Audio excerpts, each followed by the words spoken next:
Hey everybody, welcome back to Blabbin' About Slabbin'. Today we've got our second mailbag, Chris. We've gotten a lot of questions since our last mailbag. Thank you. Keep those coming. Send us questions anytime. We'll try to get to as many as we can. Without further ado, let's get to the first one. First question, Chris, is from Timmy Two Hobbies. What was your first card as a kid you obsessed over? Oh boy. Well, all right, I have two. Well, I have two genres of this. Excellent question, because even as a child, I'm sure like a lot of you, I was already showing a lot of obsessive tendencies. I was able to funnel these safely for the community into baseball cards instead of the many, many other outlets that existed at the time. So the first guy I was kind of obsessed with was, of course, New York Mets prospect Greg Jeffries. So the first baseball card I felt like I absolutely needed. It was on the cover of the box, Jeff, in 1989. We are talking, of course, about this Topps Future Star card. This was also, I'd seen a couple Future Stars in 1987, like the Bo Jackson, for example. And then 1988, I remember, I'm trying to think who was a Future Star in 88. It wasn't like McGuire or any of those big names. There were a couple guys in there. But this card just looked so classic to me.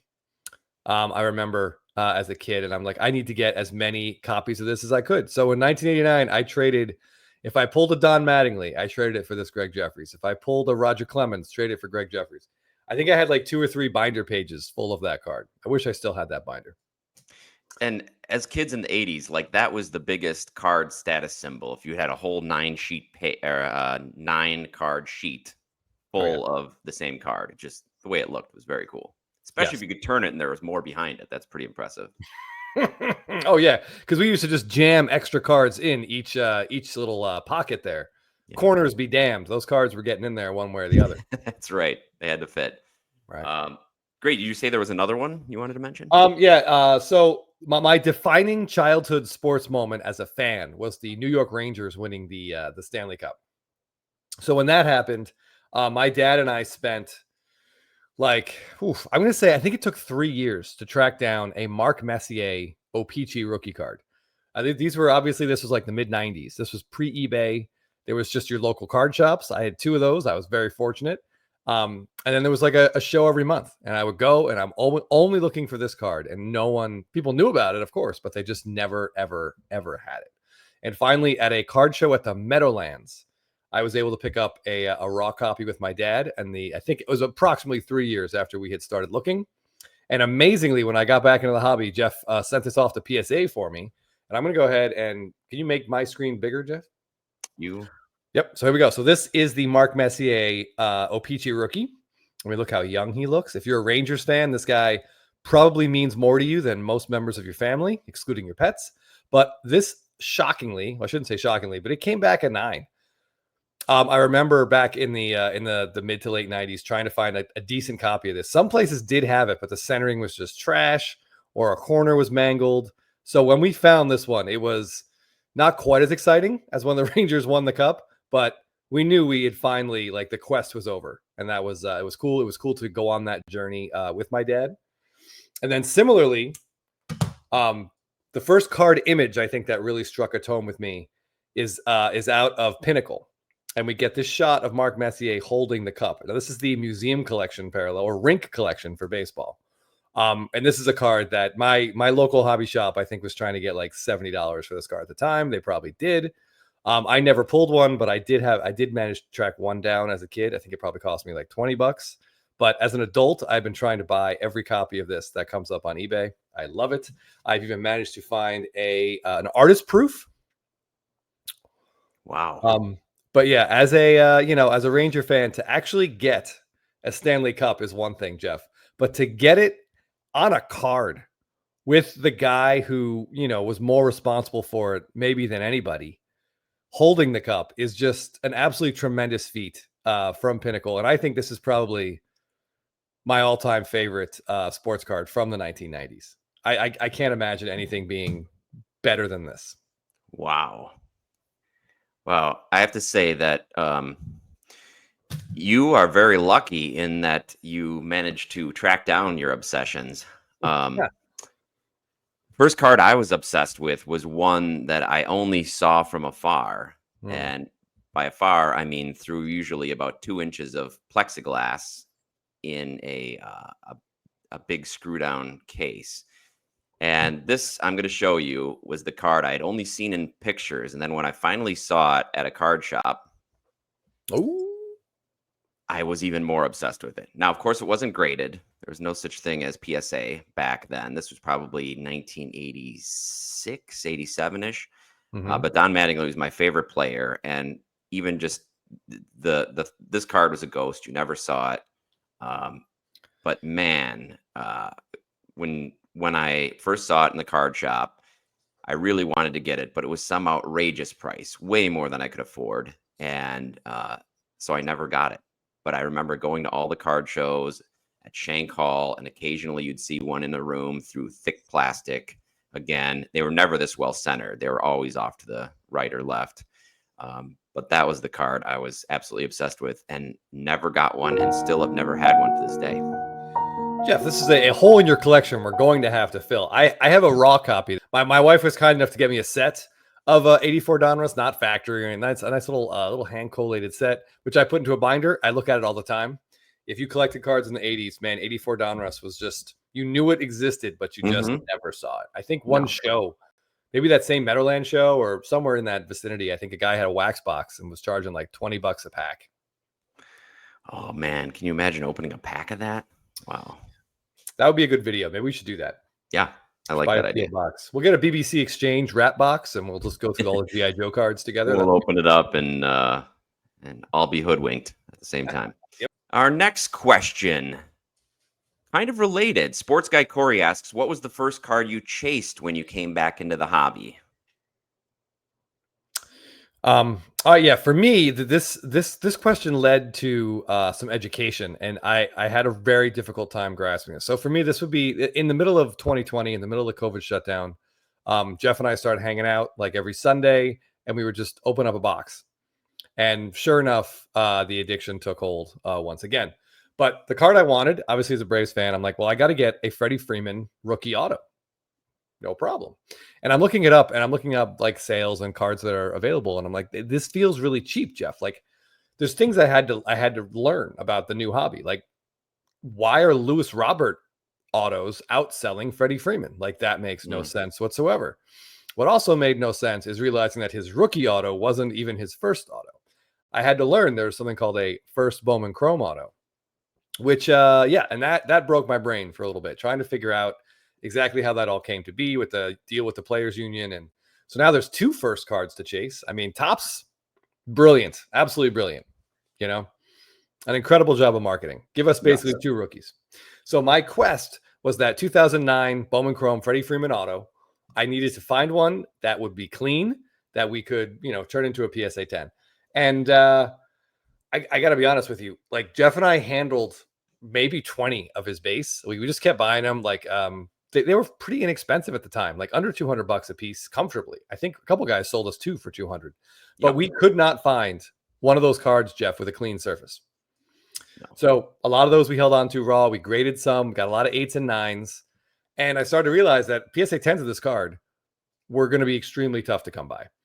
And something I still, I learned then and still know now, nothing has really changed. So I got very lucky. I found a refractor on eBay that was labeled weird. And it was a BGS like True Gem Plus. There was a 10 on centering, which was incredible for a card like that, which I managed to win. And then we crossed it over. So this is one of the only 7 PSA 10s of this Freddie Freeman first Bowman Chrome Refractor. And this particular card, it broke my brain in 2 ways, Jeff. First, I needed first Bowman Chrome autos, especially Freddie Freeman's, because his look great. And also that the satisfaction of getting like my first kind of crossover PSA 10, that definitely, that scratched an itch, or I should say it created an itch that I don't think may ever be scratched fully. Well done. Well, that was a great purchase. This question for me goes back to the first question we answered in this mailbag about a card that we obsessed about. It wasn't quite as much of an obsession as the 84 Donruss Mattingly because it wasn't as scarce, but a card I loved as a kid was the Robin Yount 1975 rookie. Oh, yeah. And let me see if I can put this up here. So I never had it as a kid. I tried to get a whole run of Robin Yount cards, and I had to start with 76 because I could never get this 1975 tops Yount. They were always too expensive. And then when I came back in, I saw that there were plenty of them on eBay, and I bought a PSA 4 of this card and got it, and I was really excited to get it. But after a while, it didn't hold that same excitement for me anymore. It wasn't the same. It wasn't like uh, I thought it would feel some sort of completion of that Robin Yount collection for me, but I didn't really feel that way. So I eventually sold it, and I don't even have it anymore. But that was the first card I chased when I got back in about 2017. Wow. So I think what I'm hearing is the PSA 4 didn't do it. We're going to have to find you at least an 8, maybe a 9. Oh, man. Who knows? Well, Maybe yes. a Then I 10. quickly learned that condition matters even more than it did when we were a kid. Oh, this one has a ding corner. Okay, it's not as nice as this one. But I learned that there's a vast difference between the prices of a card that is a PSA 4 or a PSA 9. Yeah, back in the 80s and 90s, those Robin Younts, even if the condition was bad, they were still like $100 always. Yeah, Like, always, you'd never see them always. younger. Yeah, and my neighbor had one. It was the very center page of his binder, of his Robin Yount binder, and he was course. the envy of all of us. By the way, I think it's pretty interesting, Jeff, that Robin Yount and this Greg Jeffries have very similar images on them. They do. Very, very similar images. That Man, one? if there was a 1975, if that had a Future Star on it, man, we would I don't know. You might absolutely need that card. Maybe that's what made you feel like it was such a classic card, such a classic pose. Yeah. Yeah, he does look very happy. A rare shot of Greg Jeffries happy in New York. But anyway, all right, what do we got next, Jeff? All right. This is just a quick question, you might say. All right, I can still talk about it for 3 minutes. I promise you. Should be a quick one. Here we go. Do you think with Topps taking over the other sport licensing, we'll see similar SSPs there? And this is from Dr. Doja. Do you think we're going to see other SSPs, Chris? Yeah, Dr. Doja, I think we are for sure going to see other SSPs. I think anything that works in one sport for Topps, they're going to try to do it in the other. I would guess we'll get golden mirrors at some point, if not right away. But be aware, there are some, I know in football, there are some Topps Chrome SSPs and some flagship, or maybe SPs. I'm not sure exactly how rare they are. But image variations do exist before Topps lost the licenses. Correct. They did make a couple. So take a look there. But yeah, if it works in one sport, Topps will try it in another. For sure. Yeah, I kind of feel like that's exactly it. And when we had Mike Mahan on, he talked about wanting to have consistency in numbering and parallels through the sports. So I'm sure there's going to be some consistency with short prints and image variations. Next question. This is from William Forbidden Donut on YouTube. You guys often talk about how you buy cards by selling cards from your personal collections. Knowing what you know now, how would you advise newcomers to the hobby on how to do this in 2025? So I think the biggest thing, when Chris and I have done a lot of selling from PC to buy PC cards, but our biggest lesson that we've learned is the most satisfying, or I should say least upsetting way to do it is by selling cards of the same player that you're buying, so that you don't feel such a catastrophic loss when the guy you sell is doing well and the new cards you picked up are doing terrible, the new players. So I think that's the biggest lesson, and I would focus on that. What do you think, Chris? Yeah, I think that's definitely the least stressful way to go about it. If you saw our Otani video, it can be a little daunting sometimes to try and raise money to buy a card and get the order right. Because sometimes, there's a card out there. If you try to sell the stuff without making a deal on that other card, that's a worst case scenario, right? You sell 5 cards you really like from your collection, and then the card you were going to buy is gone. If only things were as easy. We had one commenter who was like, well, I don't understand. Why don't you guys just put up the money up front? Well, sometimes you don't have the money to put up. Right. That's kind of the whole point of having to sell. But yeah, if you can sell the same player that you're buying, that does make it a lot easier. I think it makes it a little less stressful, like Jeff was saying.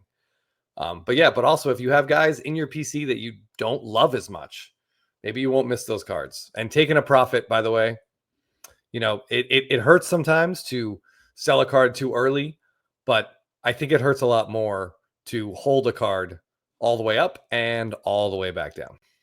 Yes, and that might be the hardest thing to do, but that's another Yeah. great lesson. Yes, taking a profit, never feel bad about that. No. Next question, Chris, Ooh. from MGFS Sports Cards. Hey guys, enjoy the show. Still appreciate the Bo Jackson card from Trivia. Thank you for watching the live show. My question: if you could own a card with a $1,000 budget, what would it be and why? Okay. All right. I love this question. From MGFS Sports Cards. Okay. The easy answer, the first thing I thought of was like, I'm going to buy the best Ohtani card that I can find. And that's not going to be easy. And I actually looked this up, Jeff, to see is there an Ohtani auto? Does he have any autos that you could theoretically buy for $1,000 or less? Oh, And good question. I was absolutely shocked to find that really, Leaf? well, he doesn't. He pretty much, licensed. We're looking for a licensed, thank you, Jeff, a licensed Ohtani auto for under $1,000. I couldn't find anything. And in fact, how crazy have things gotten? This card actually sold very recently, a couple of days ago, off of eBay. This is a digital card. This is not a real card. Come And on. this sold for $700. It got one bid. Now, my hope here is that that was a mistake. I'm sure it was. That person had to not know it was a digital card. We'll see what happens. Hopefully, this card will get relisted and the buyer will not jump off a roof. But yeah, I could not find any sort of consistent sales of any Ohtani card under $1,000. Couldn't do it. So my next thought was, if you can push the budget a little bit, I would just grab a PSA 10 copy of that Bowman Chrome hitting image, Bowman Chrome hitting image in a PSA 10.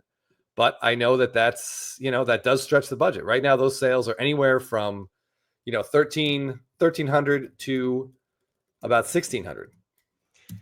I did see, and I was thinking the exact same thing, Chris. Yep.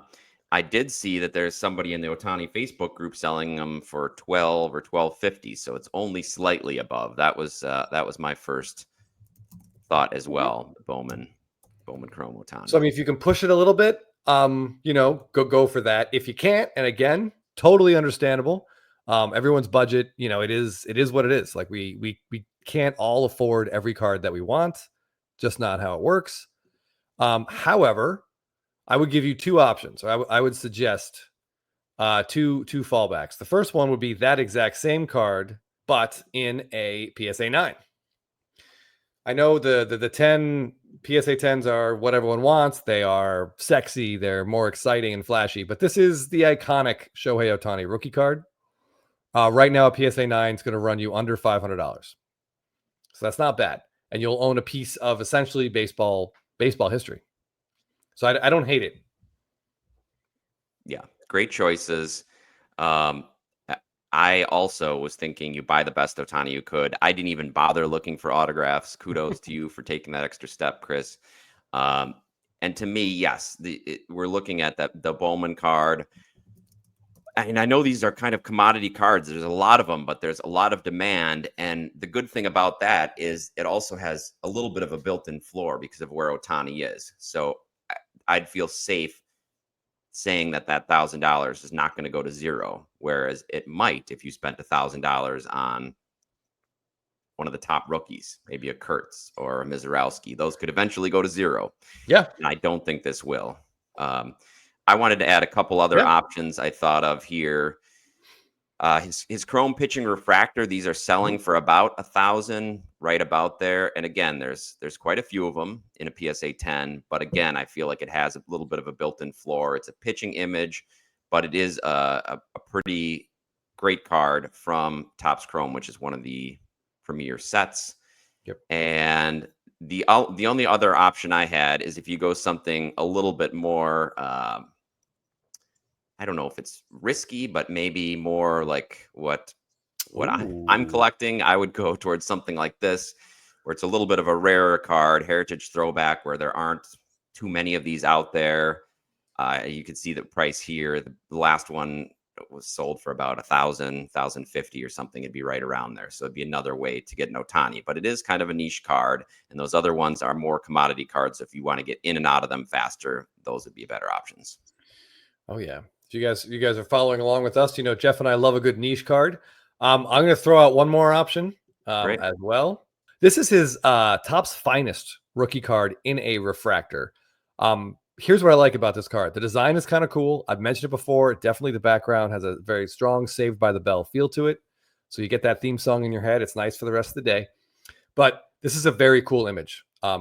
Hitting images for Ohtani have always seemed to outsell pitching images or be more in demand. We see that with his update SSP rookies. But this refractor, a couple facts on it. The current pop on it is 257. Probably will continue to rise slowly, but it's not going to go past like 300 at this point. These cards have been graded if you have them. And about 400 plus total graded cards. So it's not that common. Finest is obviously a second tier set, certainly behind Topps Chrome and Topps Flagship, but this image is great. And I think that will keep it in demand. And as all the Flagship and Chrome stuff and the Bowman Chrome stuff just ascends and ascends and ascends in value, people are going to be looking for lesser expensive Ohtanis to get into. And I'm a believer in this finest product. I love the base refractor. The gold refractor is awesome, but that's obviously several $1,000s. I like this card a lot, Jeff. Great choice. Yeah. So that's what our thoughts would be if you were looking to spend $1,000 roughly on a card. Next question from one of our favorite viewers, SFO Sox fan. Love the Hobby Palooza chat with the Spitball and crew. Great job there. Really enjoyed the bonds discussion. Thank you. And you guys did a great job. I wasn't there for that. While I know it's not your current lane per se, at what point do you become disenchanted with the wild proliferation of parallels and inserts and move backwards? I know you already collect late 2000s, early 2010s. Any thoughts on moving a bit further back into the late 90s, early 2000s? Yeah, we are definitely comfortably in the disenchanted with the proliferation of parallels section of our collecting. But the problem with the 90s, Jeff, is that late 90s, like I wasn't really in the hobby, and there's a lot of stuff that happened that I just don't know about. And I think you're in a similar boat. Yeah. If we did go back, one set that does intrigue me that I was fascinated by at the time, the 93 Finest set, those refractors, the big Hall of Fame names and some of my favorite Braves. That's something that I may end up gravitating towards because I remember when that set came out. I remember seeing packs start at $5 and go all the way up to like $25 at a show if you could find one. And those refractors, I want to say there's 241. So they're rare and they look great. So that's a set I could definitely find myself potentially getting back and interested in. Yeah, the learning curve is so steep, and our fellow spitballers, Scotty B, Filmington, and Ty, gave us a lesson in 90s cards, and our heads were just spinning about it. So that's a little bit of a block to doing that. And yes, while we're disenchanted with all the stuff going on, the extra parallels, it's just made us focus more on the ones that we really like, the image variations, the black parallels, the gold parallels, and that's actually what drew us backward then to earlier black parallels of big stars, of Pujols and Miguel Cabrera from the early 2000s. So in that way, I feel like we'll still kind of move back towards those because we're still familiar with those parallels.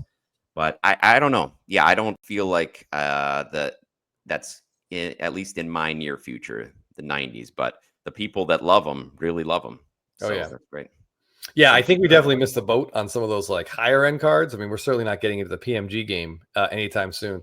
96 was the first year of Topps Chrome. Some of those refractors look great. Jeff and I we've picked up some of those and kind of then moved on from them.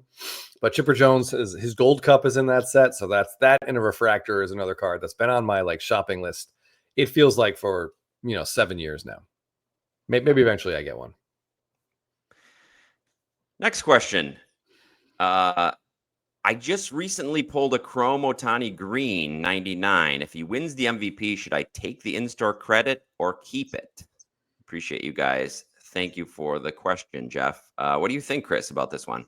Green refractor, store credit all day long. Now, to be fair, I don't know what the payout is on that. Is it 200? I think it's 200. at that price. Or at that So, yeah. rarity. I mean, that's really tempting. I'm not a big long-term believer in green refractors, even true greens. I'll prefer the blue, even though they're numbered to 51 more copies. But yeah, that green, I wonder. $200 in store credit, Jeff. Do you think if you ran that up for bids on eBay, could you get more than $200? I was just going to say, I would think of throwing it on eBay at a higher buy it now, see if you get any offers above that. And if you don't, you've always got that $200 to cash it in. So that's probably what I would do, especially now that he's on the Dodgers. The blue looks really great and the green just isn't great. And eventually having him in a Dodger uniform the novelty is going to wear off. So far, it hasn't really. We've seen some of his base cards, base autos go for a lot of money. His first Dodger uniform appearance, but eventually that'll wear off, and next year there'll be more green 99 Ohtanis, et cetera, et cetera. So I would look to put it into another Ohtani that you might like better. If you like Ohtani, I would try to move that. But yeah, I would see what some of them are going for on eBay. Check out the sales prices and throw it up for a high. Buy it now and take offers. See what you get. Otherwise, go spend it at the card shop. Yep. All right. Thank you, everybody, for your questions this week. Really appreciate you guys sending them in. If you have any other questions that we didn't get to, please send them. You can either put them on our YouTube page on the posts app or the posts area, or you can send them to us on our IG or individually to Baseball Card Addict or My Favorite Cardboard. Thanks so much for watching, and we'll catch you soon. Cheers.